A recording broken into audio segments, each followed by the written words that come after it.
మీరు ప్రభులోనికి వచ్చిన తర్వాత పసిపిల్లల్లా ఉంటే లోక సంబంధమైన ఆశలు మీకు ఎరగా చూపి మిమ్మల్ని తప్పుడు మార్గంలోనికి లాక్కుని వెళ్ళిపోతాడు అపవాదిగాడు.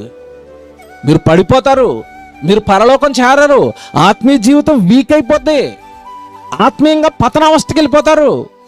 ఆత్మీయంగా ఎదగవలసిన మీరు దిగజారిపోతూ ఉంటారు, పడిపోతూ ఉంటారు. ఆత్మీయ జీవితంలో నువ్వు ఎదగాలి కదా, ఎదగవలసిన నువ్వెందుకు పడిపోతున్నావు అంటే నువ్వు పసిపిల్లోడుగా ఉన్నావు, ఆ పాలను త్రాగలేదు, ఆ పాల వలన వచ్చే బలం నీ ఒంట్లో లేదు.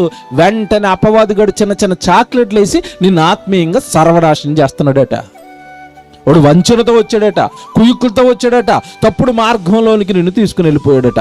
ఇస్కరియోతు యోధాగాడు శిష్యులందరితోనూ ఉంటే, అందరూ పరలోక ప్రయాణంలో ఉంటే, అందరూ ప్రభు వలన వాక్యం నేర్చుకుని పరలోకానికి సిద్ధపడుతుంటే, వీడి మైండ్ అంత డబ్బు అంటే ప్రభు దగ్గరకు వచ్చి ప్రభు వాక్యం ఎక్కక ఈ మట్టిని కోరుకొని ఈ మట్టిలో కలిసిపోయాడు, చచ్చి నరకానికి పోయాడు.